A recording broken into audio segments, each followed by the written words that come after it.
Hindi basta panalo ang nakuha ni Alex. Statement win ito. Isipin nyo, tinalo niya ang defending champion ng Mubadala DC Open na si Leylah Fernandez matapos ang isang napakagandang comeback. Mula sa pagiging down 5-1 sa second set, ginawa niyang isa sa pinakamalaking panalo ng kanyang professional career. Ano ang naging susi sa comeback? Paano niya natalo ang isang Grand Slam finalist? At ano ang ibig sabihin nito para sa kanyang WTA ranking at sa mga susunod niyang laban? Bago magsimula ang laban, syempre, paborito si Leylah Fernandez dahil siya ang defending champion sa Washington, D.C. Si Leylah Fernandez ay WTA World number 34, left-handed, 23 years old, at 5'6" ang height, at Canadian. Samantalang si Alex Ziyala ay WTA World number 29, left-handed, 21 years old, at 5'9" ang height, at isang Pilipina. Magandang match-up dahil pareho silang aggressive baseliners at parehong left-handed. Pero advantage pa rin sa experience si Leylah dahil meron na siyang WTA titles at US Finals appearance. Pagpasok pa lang ng first set, ramdam agad ang intensity. Si Alex ang unang nagdikta ng rallies. Mas aggressive siya sa return games, habang si Leylah ay medyo kinakapa ang timing. Napilitan si Leylah na maglaro ng mas defensive.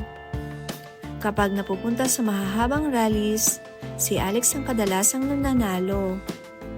Nagkaroon din ng ilang unforced errors si Leylah. Ang resulta, Alex Ziyala takes the first set, 6-2. Ang second set comeback ni Alex Ziyala.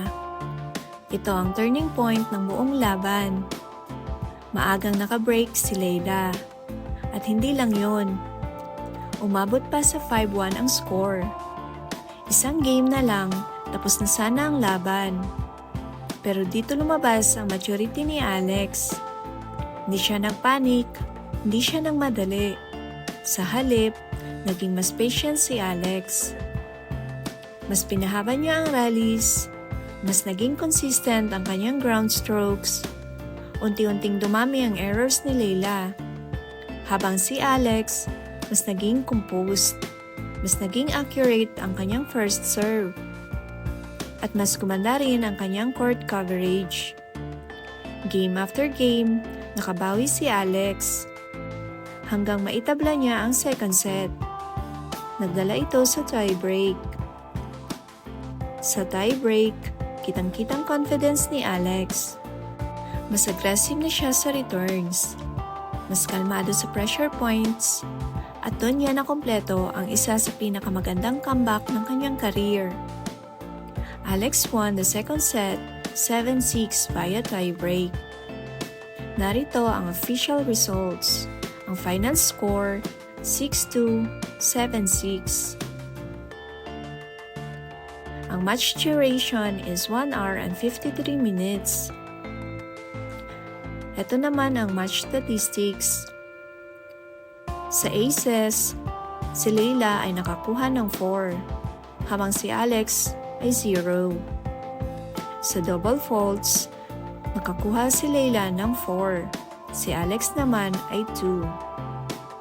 Sa first serve percentage, nakakuha si Leylah ng 59%, samantalang si Alex ay 61%. Sa winners naman, nakakuha si Leylah ng 25, samantalang si Alex ay 10. Sa unforced errors, si Leylah ay nakakuha ng 42, samantalang si Alex ay 19. Sa break points converted, nakakuha si Leylah ng 2/6 at si Alex naman ay 4/9. Sa total points won, nakakuha si Leylah ng 61, samantalang si Alex ay nakakuha naman ng 79. Kung titingnan ng statistics, mapapansin na mas maraming winners si Leylah. Pero, mas marami rin siyang unforced errors. At iyon ang naging pinakamalaking dahilan ng kanyang pagkatalo. Habang tumatagal ang laban, mas naging disiplinado si Alex. Hindi niya pinilit ang winners. Hinintay niyang magkamali ang kalaban. Isa pa sa malaking factor ang kanyang mental toughness. Sa halip na ma-pressure habang down sa 5-1, mas lalo siyang naging kalmado. Pagkatapos ng laban, sinabi mismo ni Alex, "Patience was key there. Just trying to work it out and have strong mentality in trying to find solutions." At yan mismo ang nakita natin sa court. Napakalaking panalo ito para kay Alex Ziyala. Mas tataas pa ang kanyang confidence para sa mga susunod na rounds. Matapos talunin ni Alex ang defending champion na si Leyla, makakaharap niya sa quarterfinals ang number 2 seed na si Elina Svitolina. Pero may magandang balita para sa Team Alex.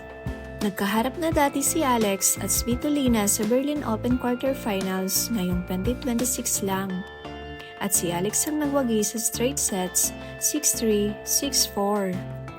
Sa comparison, mas experienced si Svitolina na dating world number 3, multiple WTA champion at isa sa pinakamahuhusay na defender sa tour. Ngunit si Alex naman ang may momentum ngayon matapos magtala ng sunod-sunod na impressive wins laban sa mga top players. Ang magiging susi sa laban ay kung mapapanatili ni Alex ang kanyang aggressive baseline game at matinding confidence na ipinakita niya laban kina Qin Wenceng at Leylah Fernandez. Kung nagustuhan niyo ang video na ito, huwag kalimutang mag-like, mag-subscribe, at i-click ang notification bell para updated kayo sa lahat ng laban ni Alex Ziyala. Maraming salamat sa panonood at magkita-kita tayo sa susunod na video.